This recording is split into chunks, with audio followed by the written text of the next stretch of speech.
Video topik 6, review kinerja, episode 19. Memangnya Anda tahu tentang review kinerja? Hai professionals, yuk kenali apa itu review kinerja. Semoga menginspirasi dan menambah pengetahuan Anda. Selamat sore, hari ini kita bahas topik baru ya. Iya bos, tentang review kinerja. Oke, coba tebak apa arti review kinerja. Menurut saya, review kinerja adalah aktivitas formal untuk menilai kinerja, kemudian melakukan perubahan apabila diperlukan. Oke, bagus. Tentunya dengan catatan bahwa kata aktivitas formal bisa diganti dengan kata meeting atau rapat. Terus karena kata kinerja belum dijelaskan, maka saya kasih skor 50%. Lanjut ya. Siapa yang tahu arti kinerja? Menurut saya, kinerja adalah prestasi pencapaian hasil dan pencapaian aktivitas yang nilai baik buruknya ditentukan oleh perbandingan antara pencapaian dengan rencananya.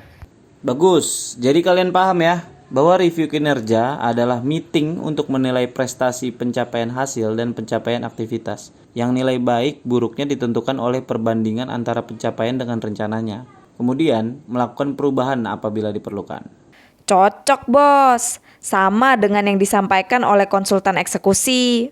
Iyalah, saya kan sudah sempat ngobrol dengan konsultan eksekusi. Pantesan, mantap bos. Bos, di dalam definisi review kinerja disebutkan bahwa prestasi terdiri dari dua hal, yaitu pencapaian hasil dan pencapaian aktivitas. Biasanya, prestasi itu hanya diukur dari pencapaian hasil atau pencapaian goal, tapi ini ditambahkan pencapaian aktivitas. Penjelasannya gimana, Bos? Iya, tadinya saya agak ragu, masa pencapaian aktivitas juga dinilai sebagai prestasi? Tetapi setelah mendengarkan penjelasan konsultan eksekusi, saya baru mau menerima. Konsultan eksekusi ngomong gini. Aktivitas laksana jembatan menuju tujuan dan tujuan laksana hasil yang ingin dicapai.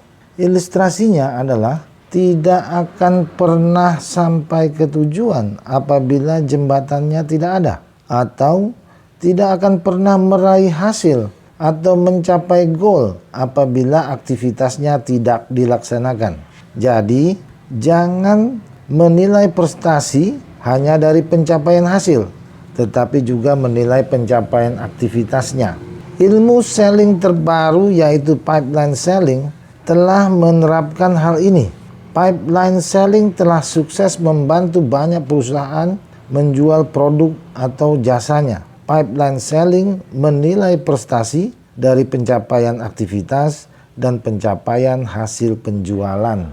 Loh, saya jadi penasaran, apa sih pipeline selling itu? Wah, susah saya menjelaskannya. Konsultan eksekusi hanya menyampaikan secara garis besar. Pipeline selling adalah contoh yang paling bagus untuk membuktikan bahwa pencapaian aktivitas harus juga diperhitungkan sebagai prestasi. Pipeline selling mengisi aktivitas-aktivitas tertentu ke dalam tahap proses penjualan. Pipeline selling terdiri dari 5 tahap proses penjualan, yaitu initial call, qualifying, meeting, proposal, dan closing. Di dalam masing-masing tahap proses penjualan tersebut berisi aktivitas-aktivitas yang harus dilaksanakan agar diperoleh hasil. Hasilnya adalah respons tertentu dari calon customer. Setiap tahap proses memiliki hasil tertentu atau respons tertentu dari calon customer.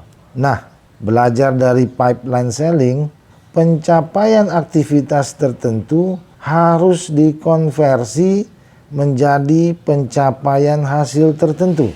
Dan itulah sebabnya pencapaian aktivitas tertentu perlu juga dinilai sebagai prestasi.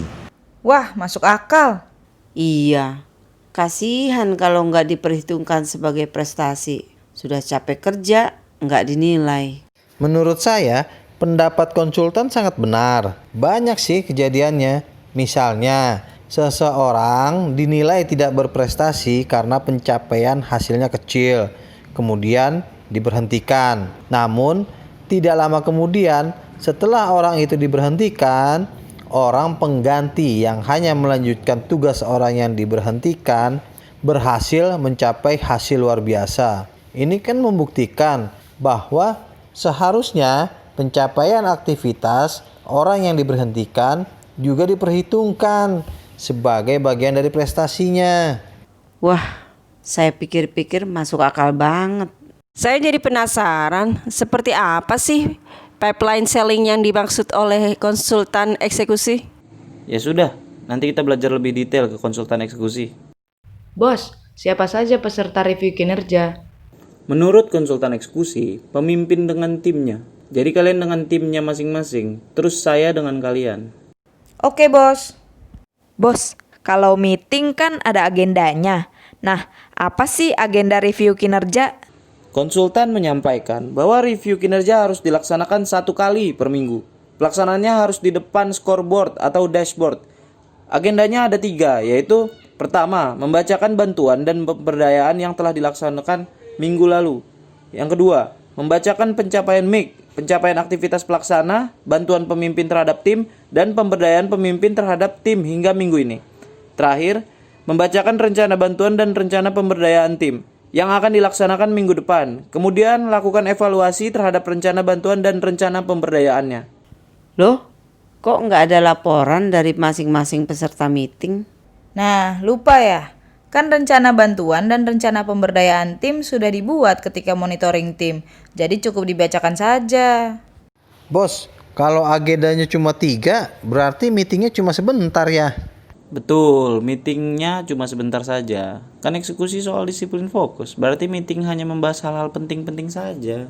Bos, biasanya kan kita kalau meeting lama, bisa berjam-jam. Apa kita bisa kayak gitu, Bos? Dengar ya kalian, kita harus berubah dan bisa. Kalau kita nggak berubah, kita pasti nggak akan maju.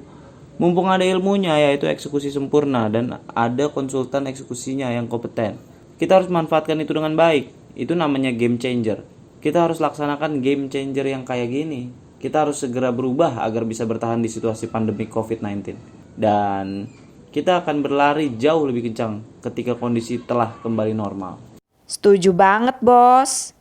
Oke, kalian semua ngerti ya? Nanti kita pelajari lagi. Sekarang kita bubar. Kita lanjut kerja.